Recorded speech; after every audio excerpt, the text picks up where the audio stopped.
Terima kasih pemirsa yang kembali bersama kami. Saya ingin menyapa Pak Arief Budiman, sudah bergabung bersama kami? Ya, tampaknya sudah bergabung saat ini. Pak Arief, kalau dari segi undang-undang, apa yang disampaikan oleh Ketua KPU RI saat ini Pak Hasyim Asyari, itu tidaklah memungkinkan menurut Mbak Titi Perludem. Kalau menurut sudut pandang Anda seperti apa? Iya, Kak. Kalau menurut saya, tahapan pemilu itu kan sudah predictable procedure. Jadi prosedurnya itu sudah diatur tahapan-tahapannya jelas. Jadi kapan pemungutan suara, kapan dinyatakan terpilih, kapan dilantik, gitu ya. Begitu juga untuk tahapan pemilihan kepala daerah. Kapan pendaftaran kandidatnya, kemudian kapan ditetapkan sebagai pasangan calon, kemudian kapan hari pemungutan suaranya, sampai kemudian pasangan calon terpilih.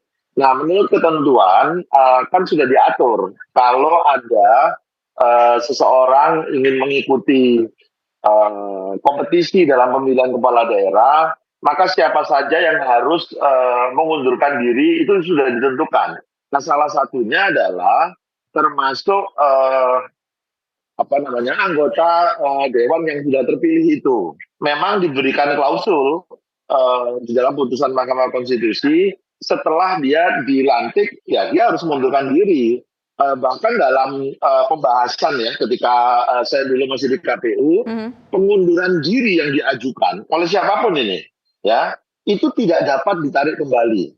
Jadi kalau dia sudah memutuskan running dalam pemilihan kepala daerah, dia sudah membuat surat pernyataan pengunduran diri, maka suatu saat, misalnya nih, pengunduran dirinya belum diproses, sehingga tidak dinyatakan berhenti, belum dinyatakan mundur secara resmi gitu ya.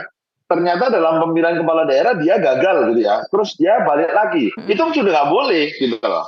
Jadi pengunduran diri yang sudah diajukan itu pun tidak dapat ditarik kembali gitu. Baik, Mas Arief, tapi kalau misalnya dalam kasus ini yang menjadi sorotan adalah ketika katakanlah pelantikan serentak ini dilakukan pada tanggal 1 Oktober, tapi kemudian ada klausul atau hal yang membuat caleg ini tidak mengikuti pelantikan gitu. Kemudian alasannya dipakai untuk maju di pilkada. Ini kan celah-celah seperti ini yang dikhawatirkan terjadi. Ini seperti apa, Mas Arief?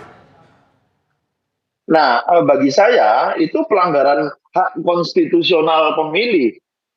Pemilih itu ketika dia memberikan suaranya kepada seseorang, ya, itu artinya dia mempercayakan tugas konstitusi kepada yang bersangkutan itu dengan durasi 5 tahun. Dimulai sejak tanggal pelantikan. Baik. Artinya kalau dia tidak dilantik pada saat tanggal yang ditentukan, maka tugas dia, kewenangan yang dia punya untuk dijalankan itu tidak akan utuh 5 tahun. Itu siapa yang paling dirugikan? Yang paling dirugikan adalah pemilih. Karena ketika dia memilih seseorang dan kemudian orang itu terpilih, maka dia diberi kepercayaan untuk menjalankan tugas, hak, kewajiban, kewenangannya secara penuh selama 5 tahun. Kapan? Sejak dia dilantik sampai dengan berakhirnya masa jabatan. Nah, kapan tanggal pelantikan yang tepat? Boleh diundur atau tidak?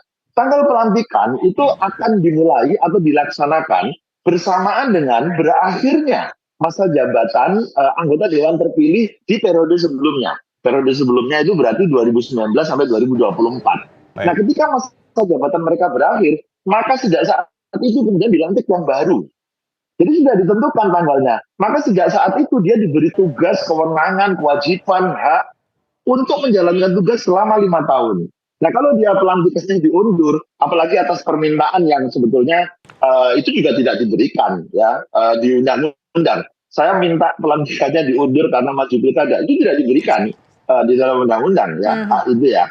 Kemudian dia mundur, maka tugas, kewenangan, kewajiban yang diberikan oleh konstitusi kepada dia untuk dijalankan secara penuh 5 tahun itu tidak bisa dijalankan secara penuh oleh dia. Dan itu merugikan hak konstitusional pemilih yang telah memilih dia.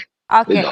Baik, sekarang saya ingin ke Mbak Titi. Mbak Titi, ini kan untuk mereka yang sudah terpilih jadi anggota DPR atau mungkin anggota DPRD, tapi ingin maju ke pilkada menjadi kepala daerah. Kalau dalam kondisi seperti ini, supaya tidak mencederai demokrasi dan juga tidak mencederai hak dari para pemilih, apa yang harus dilakukan oleh mereka? Apakah sebaiknya ya sudah terima saja keputusan menjadi wakil rakyat di parlemen atau tetap bertarung di kepala daerah? Ya, pertama Mbak, KPU harus menindaklanjuti putusan MK 12/2024 supaya tidak ada lagi kebingungan dan kekosongan hukum. Yang kedua, saya kira ini soal pilihan. Jadi mau memilih menjadi wakil rakyat atau menjadi calon kepala daerah atau wakil kepala daerah. Partai itu kan punya banyak kader. Dalam pemilu saja sistem pemilu kita proporsional terbuka. Dalam satu dapil itu partai mengajukan banyak calon. Sehingga ketika dia memilih bergeser atau berpindah perahu menjadi calon kepala daerah atau wakil kepala daerah, partai itu masih punya banyak orang untuk menggantikan. Jadi ini bagian dari kerja pengabdian untuk partai begitu. Jadi pilihan-pilihan ini ya untuk partai juga harus dilakukan. Jangan aji mumpung mau semua-semuanya seolah-olah yang layak, yang berhak untuk mengisi rekrutmen politik di partai itu hanya dia-dia saja. Sebenarnya strategi untuk mengakali aturan ini sudah bisa kita tangkap upaya itu ketika ada usulan RUU Baik. inisiatif DPR yang sudah sempat disahkan di rapat paripurna untuk memajukan pilkada dari November ke September. Kalau September itu kan dia tidak terikat tuh pada ketentuan irisan status sebagai anggota DPR DPD dengan sebagai calon kepala daerah. Tapi kan upaya itu gagal memajukan pilkada ke September karena Mahkamah Konstitusi melalui putusan 12/2024 mengatakan pilkada Mbak Titi. tidak boleh digeser, termasuk tidak boleh dimajukan ke bulan September. Jadi yang paling bijak adalah hormati suara pemilih, pilih mau jadi wakil rakyat atau mau maju di pilkada, begitu. Oke, Baik. baik. Terima kasih Mbak Titi Anggraini sudah bergabung bersama kami, pakar kepemiluan dari Universitas Indonesia, dan juga Pak Arief Budiman selaku mantan Ketua KPU RI. Selamat sore semuanya.